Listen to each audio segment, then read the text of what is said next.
Hello everyone. Again, we are back in the new video of Introduction to Trigonometry. So, in the previous video, we have discussed about the trigonometry and some of the basic concepts. But in this video, we are further proceeding with the introduction. ये सब हमने कुछ formulas पढ़े थे, ये table हमने analyse की थी, ये सभी बच्चों ने याद भी कर ली होगी. अब हमने एक नया टॉपिक बात करते हैं, क्वाड्रेंट टेबल. बेटा ये क्वाड्रेंट टेबल बहुत इंपॉर्टेंट है, कंपटीशन लेवल एग्जामिनेशंस में भी ये बहुत ज़्यादा आता है और 11th में भी जिन बच्चों को पीसीएम लेना है उनके लिए बहुत ही ज़्यादा इम्पॉर्टेंट है. तो बहुत ध्यान से इसको चीज़ को समझेंगे कि ये कैसे मैं क्या चीज़ बता रहा हूँ.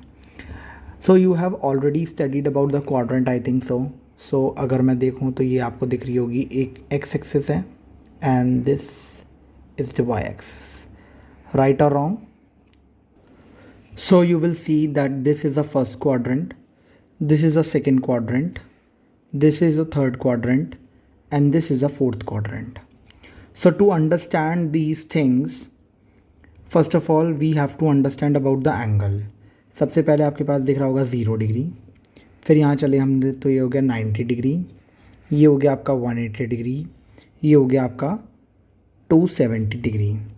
तो आप ध्यान से देखना यहाँ पर जो ये एंटी क्लॉकवाइज इस तरीके से चल रहा है. क्या चल रहा है? Anti clockwise. क्लियर बच्चों? उसके बाद ये 270 के बाद आ गया 360 डिग्री. तो ये एक सर्कल ही है, ठीक है, जिसमें ये इस तरीके से चल रहा है. अब हमें ये समझना है कि सर ये रेडियन में कैसे लिखे हुए हैं. जैसे एक कुछ एंगल्स तो होते हैं डिग्री में, ठीक है, कुछ चीज़ें होती हैं डिग्री में. तो डिग्री में तो हम ऐसे बोलते हैं 0 degree, 30 degree, 40 degree, 45 degree, 60 degree and so on. और कुछ चीज़ें होती हैं रेडियंस में. ये आप 11th क्लास में पढ़ोगे, पर मैं अभी बता रहा हूँ आपको. जो रेडियंस हैं, जैसे आपका मैं बता रहा हूँ 30 डिग्री है, तो 30 डिग्री को हम कैसे लिख सकते हैं? 30 डिग्री को पाई की फॉर्म में कैसे लिखेंगे, तो ये आपको पता होना चाहिए, ठीक है. 40 डिग्री को कैसे लिखेंगे, 55 डिग्री को कैसे लिखेंगे. अगर आपको डिग्री को रेडियन में कन्वर्ट करना है तो आप पाई बाय 180 से मल्टीप्लाई कर देंगे. तो जब पाई बाय 180 से मरेंगे तो ये क्या आ जाएगा? 36 सा, तो ये आ जाएगा pi by 6. So this is how we can convert these things very well according to that. So जैसे अब आपके पास 90 दे रखा है, 90 को अगर हम रेडियन में कन्वर्ट करना चाहें तो पाई बाय 180 से मल्टीप्लाई करेंगे एंड यू विल गेट 90 से काटोगे 91 जा 90, 92 जा, तो ये आ जाएगा pi by 2. So this is all about what I had written pi by 2. Okay children, अब किस क्वाड्रेंट में कौन सा ट्रिग्नोमेट्रिक फंक्शन आएगा, इसको समझने के लिए हम थोड़ा यहाँ पे ध्यान देंगे, ठीक है. तो सबसे पहले इसके लिए एक ट्रिक है, ऐड शुगर टू कॉफ़ी. तो ये एक ट्रिक है जिसके थ्रू हम ये देख सकते हैं कि कैसे हम ये पता करेंगे कि भाई कौन सा ट्रिग्नोमेट्रिक, क्योंकि कभी कभी ऐसा होता है कि हमें याद ही नहीं रहता. तो हमें याद नहीं रहता तो हम क्या करेंगे, हमें इस चीज़ का ध्यान लगाएंगे कि भाई इस ट्रिक के थ्रू हमें याद रहेगा. अब ऐड का मतलब क्या है बेटा? ऐड का मतलब क्या है? ऑल पॉजिटिव, मतलब यहाँ पर सारे ट्रिग्नोमेट्रिक पॉजिटिव रहेंगे. शुगर का मतलब क्या है? एस मतलब यहाँ पे साइन और कॉसेक पॉजिटिव रहेंगे इस क्वाड्रेंट के अंदर. टी से मतलब यहाँ पर क्या है कि यहाँ पे टेन और कॉट पॉजिटिव रहेंगे बेटा, ये और यहाँ पर कॉस और सेक पॉजिटिव रहेंगे. तो आपको ये पता लग गया कि फर्स्ट क्वाड्रेंट में कौन सा ट्रिग्नोमेट्रिक फंक्शन पॉजिटिव रहेगा, कौन सा नेगेटिव रहेगा. अब जैसे मैंने बोला सेकंड में साइन और कॉसेक पॉजिटिव रहेगा, इसका मतलब बाकी सब क्या रहेंगे? नेगेटिव. क्लियर है? अब थोड़ा ध्यान से समझने की कोशिश करते हैं कि चीज़ें चल कैसे रही हैं, ठीक है, और बहुत ध्यान से समझेंगे इस चीज़ को क्योंकि बहुत ही इंपॉर्टेंट है. देखो भाई ये 2 पाई है. क्या है? 2 पाई है. तो 2 पाई से आपको पता है एंटी क्लॉकवाइज चीज़ें चल रही हैं. क्या चल रही हैं? एंटी क्लॉकवाइज चल रही हैं. तो अगर 2 पाई से ऊपर गया तो क्या हो जाएगा? 2 पाई प्लस थीटा. क्या हो जाएगा? 2 पाई प्लस थीटा. और अगर 2 पाई से नीचे गया तो इसका मतलब क्या हो जाएगा? 2 pi minus theta. Am I clear this? तो एक बार बहुत ध्यान से देख लेंगे ये बात। अब आप देखिए, अब आ जाओ पाई बाय 2 पे। ये पाई बाय 2 है, ठीक है। तो पाई बाय 2 से अगर हम आगे जाएंगे और पीछे जाएंगे, अगर हम आगे जाएंगे तो पाई बाय 2 प्लस थीटा, और पीछे जाएंगे तो पाई बाय 2 माइनस थीटा। सिमिलरली अब आ जाओ पाई पे। पाई से आगे जाओगे तो पाई प्लस थीटा, पाई से पीछे जाओगे तो क्या आ जाएगा, pi minus theta. Similarly 3 pi by 2 से आगे चलोगे तो 3 pi by 2 plus theta, otherwise 3 pi by 2 minus theta. So you are able to see कि कैसे ये क्वाड्रेंट्स जो हैं, ये जो एंगल्स हैं, ये किस किस क्वाड्रेंट में आ रहा है। हर एक एंगल जो है, हर इस क्वाड्रेंट में दो दो एंगल्स हमारे आ रहे हैं। देखिए पहले कोविड से पहले सिलेबस में था, अब ये 10th में थोड़ा हट गया है, बट फिर भी आपको इसलिए पता होना चाहिए। हम एक एक ये जो एंगल आपको दिख रहा है, ये जो एक एक एंगल आपको दिख रहा है, एक एंगल ये है, एक एंगल ये है। सो ये जो एंगल्स हैं, हर एंगल के 6 ट्रिग्नोमेट्रिक फंक्शंस होते हैं। तो 6 × 8 बेसिकली 48 फार्मूलाज हैं जो आप इस क्वाड्रेंट टेबल के थ्रू समझ सकते हैं, ठीक है। बट अगर हम इन्हें समझेंगे नहीं तो हम करेंगे कैसे। अब जैसे करते कैसे हैं, इसके लिए भी पहले मैं एक चीज़ और बताता हूँ। हमेशा ध्यान रखना है, ये है पाई बाय 2। एक मिनट, मैं कलर चेंज कर लेता हूँ आप लोगों के लिए, so that it will be convenient for you. ये जैसे पाई बाय 2 है और ये है आपका 3 पाई बाय 2। तो इसमें क्या रहेगा, इसमें हमारा चेंज हो जाएगा, ट्रिग्नोमेट्रिक फंक्शन क्या हो जाएगा, चेंज हो जाएगा। अब जैसे आप देख पा रहे होंगे, ये 2 पाई है और ये पाई है, तो यहाँ पर क्या रहेगा, यहाँ पर ट्रिग्नोमेट्रिक फंक्शन सेम रहेगा। Am I clear?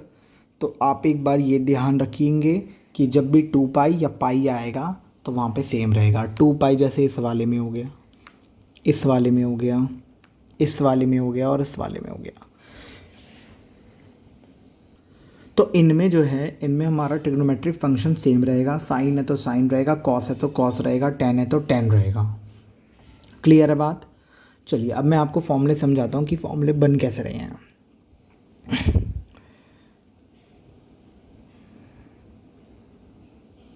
जैसे थोड़ा इसको ही देखेंगे, इसके थ्रू ही देखने की कोशिश करते हैं हम थोड़ा।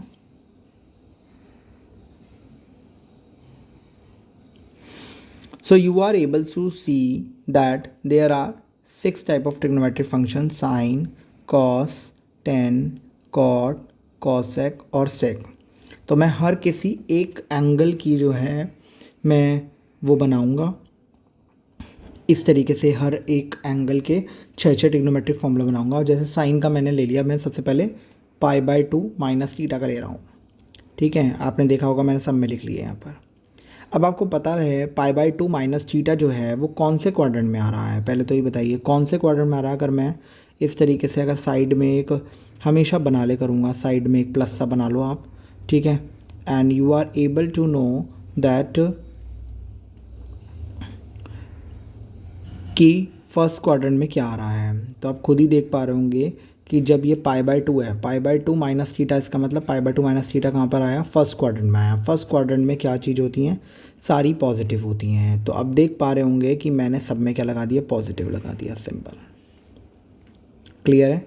सब में मैंने पॉजिटिव लगा दिया।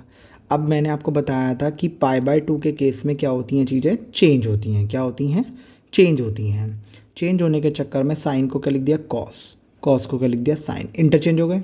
टेन को लिख दिया कॉट, कॉट को लिख दिया टेन, ठीक है, ठीक है। कॉसेक को लिख दिया सेक और सेक को लिख दिया cosec. So this is all about I am able to get it. Now the thing is, अगर मान लीजिए अब मैं 2 पाई प्लस थीटा लेता हूँ, 2 पाई प्लस थीटा के लिए दोबारा बना लिया, अब ये 2 पाई होता है। 2 पाई प्लस थीटा मतलब कौन से क्वाड्रेंट में आ गया, फर्स्ट क्वाड्रेंट में। अगेन फर्स्ट क्वाड्रेंट के चक्कर में क्या हुआ, सारी चीज़ें आप देख पा रहे होंगे, सारी मैंने पॉजिटिव लगा दी। पर ये 2 पाई आ गया। 2 पाई का मतलब क्या होता है कि कभी भी एंगल जो है वो कभी भी चेंज नहीं होता है। तो अब देखो, साइन का साइन, कॉस का कॉस, टेन का टेन, कॉट का कॉट, कॉसेक का कॉसेक, सेक का सेक। तो आपका क्या रह रहा है, वही सेम रह रहा है। क्लियर है? अगेन मैंने दोबारा एक और टेबल लिया। जैसे ये हमारा दे रखा है, तो अब मैंने दोबारा इसमें यहाँ पे प्लस बनाया। अब π/2 कहाँ पर आता है हमारा, π/2 आता है हमारा यहाँ पे, π/2 आता है, π/2 प्लस थीटा, π/2 प्लस थीटा कौन से क्वाड्रेंट में आ गया यहाँ पर, सेकेंड क्वाड्रेंट में आ गया। सेकेंड क्वाड्रेंट में हमने पढ़ा था कि साइन और कॉसेक क्या होते हैं, पॉजिटिव। तो अब देखो साइन ये है और कॉसेक ये है, तो आपने इसके अकॉर्डिंग ही यहाँ पर देखो प्लस लगा दिया है, यस और नो। और बाकी सब में ऑटोमेटिकली आप क्या लगाओगे, माइनस माइनस माइनस माइनस। अब यहाँ पर आ रहा है आपका π/2, π/2 के चक्कर में साइन का क्या हो जाएगा, कॉस, कॉस का साइन, टेन का कॉट, कॉट का टेन, कॉसेक का सेक और सेक का कॉसेक। अब आप सोचिए कितने सारे फॉर्मूले हमें पता लग गया। अब हम बाय दिस हम बहुत सारे फॉर्मूलेज ईजिली निकालते सकते हैं। तो आप देख पा रहे होंगे कि मैंने यहाँ पे और भी फॉर्मूलेज लिखे हैं, आप एक बार इसको रीड करिए प्रॉपरली, ठीक है। अगर आपको कोई लगता है कि हाँ सर मुझे इसमें डाउट है, तो आप मेरे से कमेंट बॉक्स में डाल के पूछ सकते हैं। तो सिमिलरली मैंने π-8 की थीटा की भी टेबल बनाई है, फिर 3π/- की भी टेबल। अब जैसे 3π/- की टेबल में कौन से क्वाड्रेंट में आएगा, 3π/2 क्या हो गया, ये हो गया। अब 3π/2 माइनस थीटा मतलब थर्ड क्वाड्रेंट में क्या चीज़ पॉजिटिव होती है, टेन और कॉट, ठीक है।